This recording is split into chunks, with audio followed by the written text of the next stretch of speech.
ulit mga kabiyahidor sa eleksyon.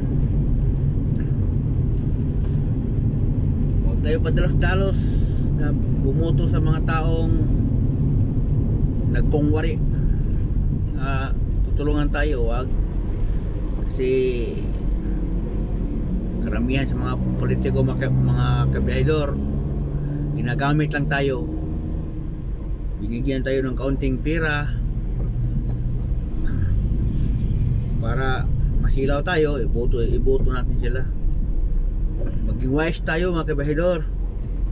Kung may magbigay, lahat tanggapin. Pero pagdating sa prinsipyo o sa presento, kung ano ang nasa puso mo, yun yung boto mo.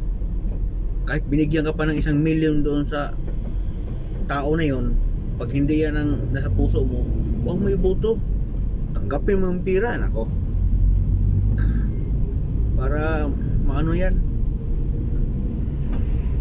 para hindi na yan mambili ng mga boto.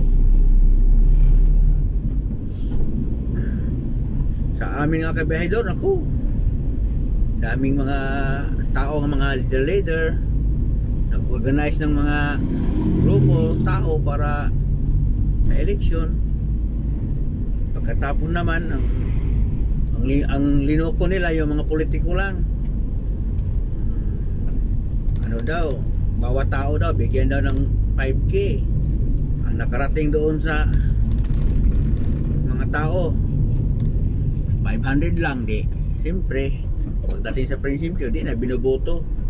Di, ang nakapira yung mga leader. So, kayo naman politiko, mangingat kayo sa mga leader. Kasi kadalasan sa mga leader nyo, yun ang corrupt din.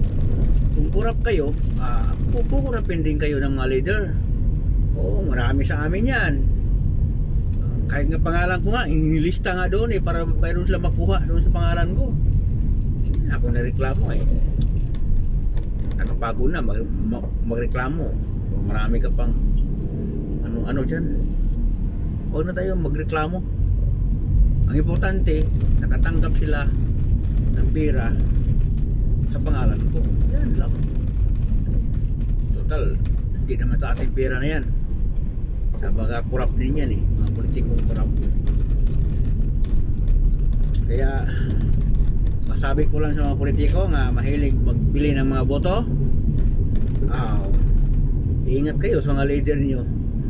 Kasi baka pagdating ng panahon, pera nyo lang ang kinukuha.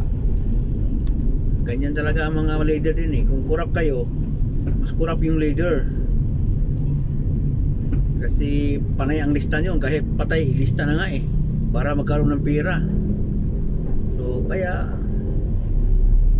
kayo mga politiko, masasabi ko sa inyo, buti nga sa inyo, bakit kayo bumili-bili ng boto?